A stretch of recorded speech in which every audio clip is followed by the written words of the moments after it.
Welcome, Gunrunner.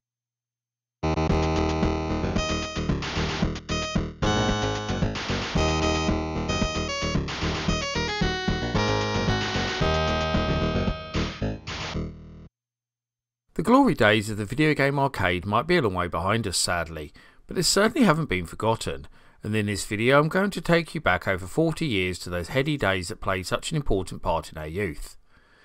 The year is 1978 and the video game arcade is starting to become a regular feature in every town and city. But unbeknown to most, this was the year that it was about to really explode and see such games make it into mainstream culture. Although the success was laid solely at the feet of just one game from Japan, I'm sure you can all work out what that was, there was also some interesting innovations taking place in the West too, especially from Atari, who continued to innovate several classic gameplay styles and come up with new ways to present them. Aside from existing arcade innovators Atari and Midway, this was also the year that we saw the emergence of several other hugely successful coin-op companies, particularly from the land of the rising sun, with the likes of Sega, Nintendo and Taito making their mark. Now I've given you the history and very much set the scene, so now it's time to dive in and take a look at the very best arcade games that 1978 had to offer.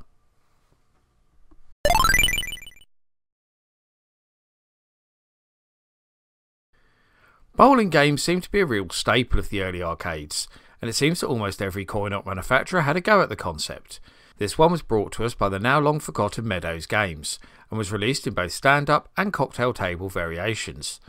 The main gimmick that sets this one apart from its rivals was the so-called 3D graphics, although it's pretty clear that this claim was a bit of a stretch. That said, it did make 3D bowling look a little bit more interesting than its many rivals, and with both one-player and two-player modes there was plenty of fun to be had here too.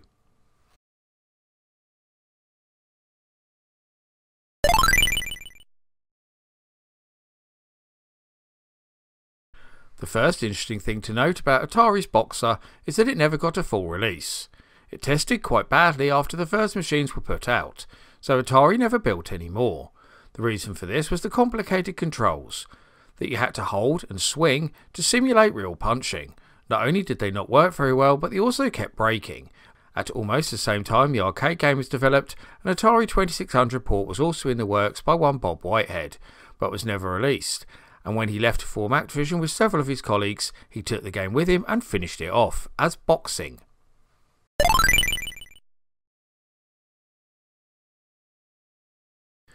This one had to make the list for historical reasons alone, because Computer Othello was in fact the very first Nintendo arcade game, and also their debut in the video game industry full stop.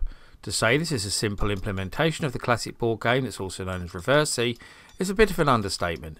There are just two colours, a very simple grid-like board, and two different shapes to represent the playing pieces. The game was successful enough for Nintendo to release a miniaturised version for play in the home on your TV, and the rest, as they say, is history.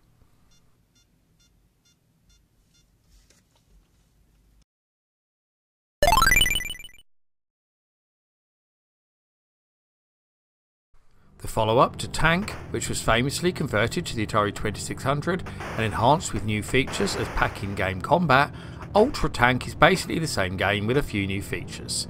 So the basic gameplay is exactly the same: avoid the mines, hide behind the walls and try to destroy your opponent's tank. But now you can select between different playfield designs and also play with invisible tanks that can only be seen when they shoot. Both of these features have previously been seen in combat, thus completing the circle of life. But why it wasn't in colour though is anyone's guess.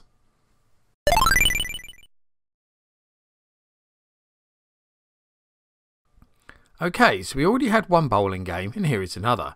See, I told you there were a lot released in this period. And this is another one that has a fairly unique gimmick to help sell it to the coin-heavy arcade audiences. Yep, you guessed it, the name gives it away again. This one allows up to 4 people to play against each other. Another worthwhile feature of note though is that this one used a trackball controller, making it seem a lot more realistic. The game also had much more realistic scoring than most of its rivals too, and proved to be a pretty popular party game.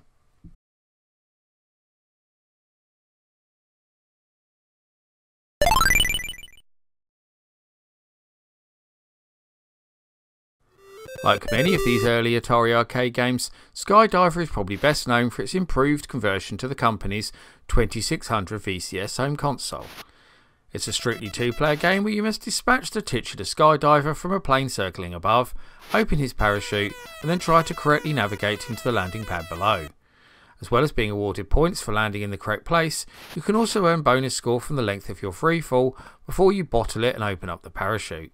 If you manage to spell the word Skydiver, then you'll get an even bigger points haul.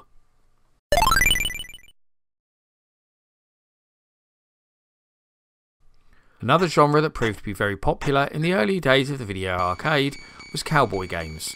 Wanting to cash in on the craze, Meadows Games also had a go with Deadeye, but deserves special recognition for not doing yet another Boot Hill clone, with two cowboys facing off against each other.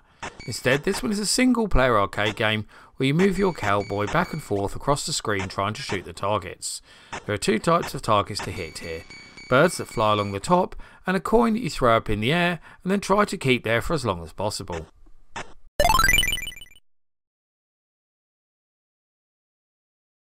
Like Boxer, which I featured at the start of this video, Mini Golf was another Atari arcade game that never made it out of the testing phase. But in this case nobody is really sure why, especially as the alternative Atari 2600 version was released. It's a shame really, because this is a rather fun top-down crazy golf game that offers a real point of difference from the other games of this era. You use a paddle controller to aim your shots, which works really well, and although the visuals are in black and white, they do represent the real thing quite well. This one's well worth a look on MAME.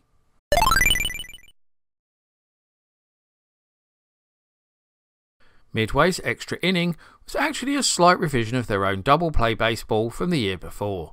The eagle-eyed amongst you might also notice a striking resemblance to the early Atari 2600 game Home Run, which no doubt took inspiration from Midway's game.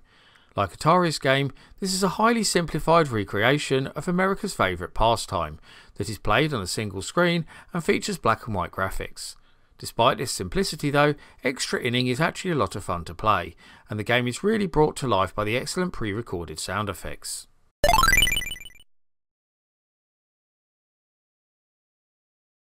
Lyle Rains would later go on to co-develop the revolutionary Atari arcade game Hard Driving, but he was breaking new ground and wowing audiences with something equally impressive back in 1978. Skyraider was a vertically scrolling shoot 'em up that used some incredibly clever graphical wizardry to display the scenery around you. You view the action from the cockpit of your jet fighter flying over enemy territory. On the screen you control a crosshair that you move over the enemy targets to destroy them.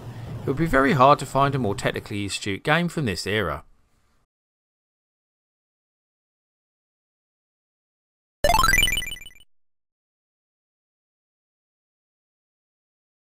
Originally released in Japan by Taito and then licensed for the West by Midway, Blue Shark was no doubt inspired by the classic Steven Spielberg movie Jaws, which had been released just a few years before. In many ways the game is actually a clone of Midway's own Seawolf, so it seems appropriate that they picked it up, as you try to shoot down rows of sea creatures using your spear gun. Different scores are awarded for different beasts, and if you get enough points within the time limit your play is extended. The original Coinop featured an attractive backboard to make it look more enticing.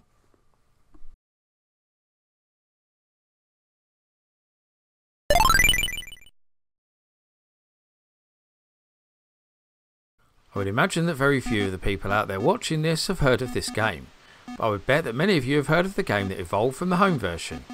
Activision's hugely popular Atari 2600 game Kaboom. In Avalanche, you control a set of paddles that you are using to stop the rocks falling from above. As the game goes on, the boulders increase in number and also in speed, making the game harder. These were of course changed to bombs and water buckets in the now more famous Activision game. Avalanche is still a very fun and challenging arcade game.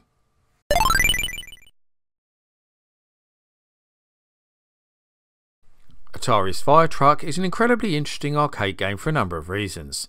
The first one being the huge custom cabinet, which was pretty much impossible to miss. What you had was a wooden behemoth styled to look like a real fire engine, complete with a horn, bell and two big steering wheels. And that last point leads us on nicely to the next, as this was a cooperative two-player affair, possibly the very first one, with one player controlling the cab and the other the trailer. You both had to work together to steer the huge fire engine through the streets of the city in any way that you please, making it almost open world.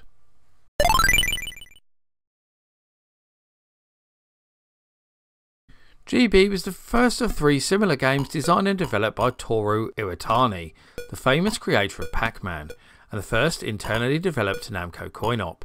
Originally he wanted to make pinball machines for Namco, but they didn't want to enter the pinball market, so this series of games is a resulting compromise.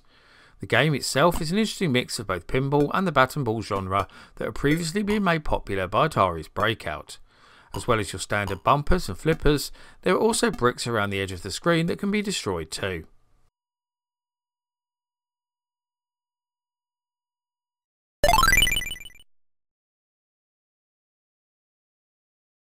One of the long-lost names from the early days of arcade games, Gremlin Industries were taken over by Sega, so sadly been forgotten by many of the history books.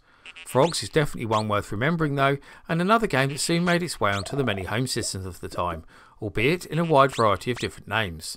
Atari 2600 owners will remember it as Frogs and Flies, and Intellivision owners Frog Bog. But either way, in the game you control a frog jumping across a pond trying to catch the flying insects in their mouth by sticking out their tongue. Eat as many as you can within the time limit.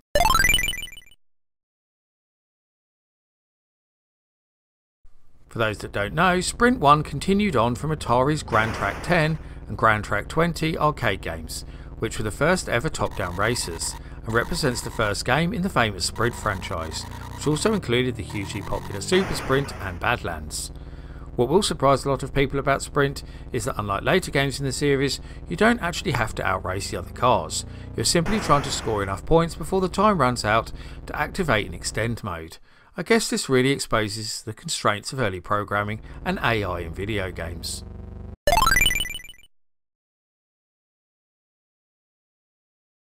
Following on from the huge success of the first Wolf Coinop released 2 years before, which was one of the first truly successful arcade games, this sequel added a number of useful improvements. The first of these was colour graphics, which made the game look a lot more realistic. It also has a larger playfield, improved sound and slightly tweaked gameplay. The basic gameplay is exactly the same though. Use your crosshair to take out the different enemy boats with your torpedoes, avoid the mines and try to rack up as many points as you can before the time runs out.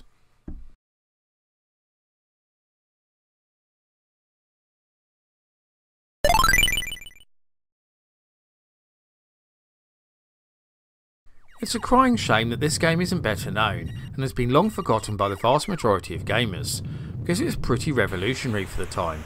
Firstly because it was the first arcade game to be offered in a cockpit variation, and secondly because it was the first true attempt to replicate Star Wars in pixels, and no doubt served as the inspiration for the much later official Atari arcade game. Take a look at the gameplay and the similarities are very clear to see, as you use your crosshair to shoot down the enemy ships, avoid their fire and rack up the highest score possible.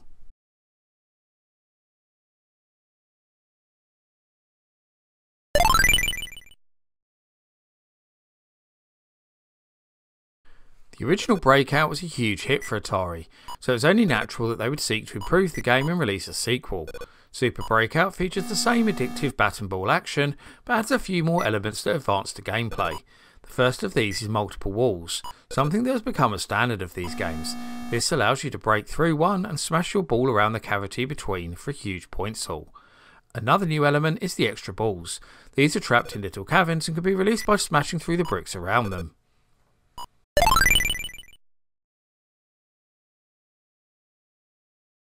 What is there left to say about Space Invaders?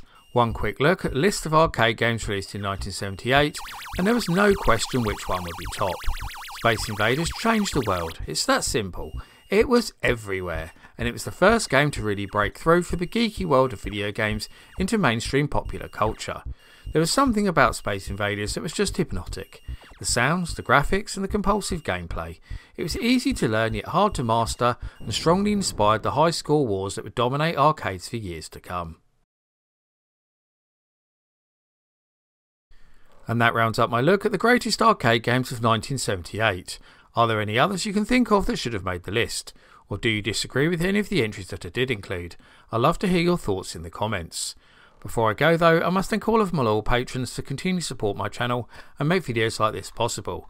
However, I must give special thanks to the following patrons in particular for their much appreciated pledges: D. Vaughan, Mitchell Valentino, Neptune, Seth A. Robinson, Carl Olsen, Aussie B, DOS Gamerman and Electron Star Collapse. If you also want to help support all my creative endeavours, including this YouTube channel, then please go and check out my Patreon right now. You can get access to host for extra content, including downloads, exclusive videos, creative insights, and much more besides. I've been the Laird, I thank you for watching, and I'll see you all again for another video very soon.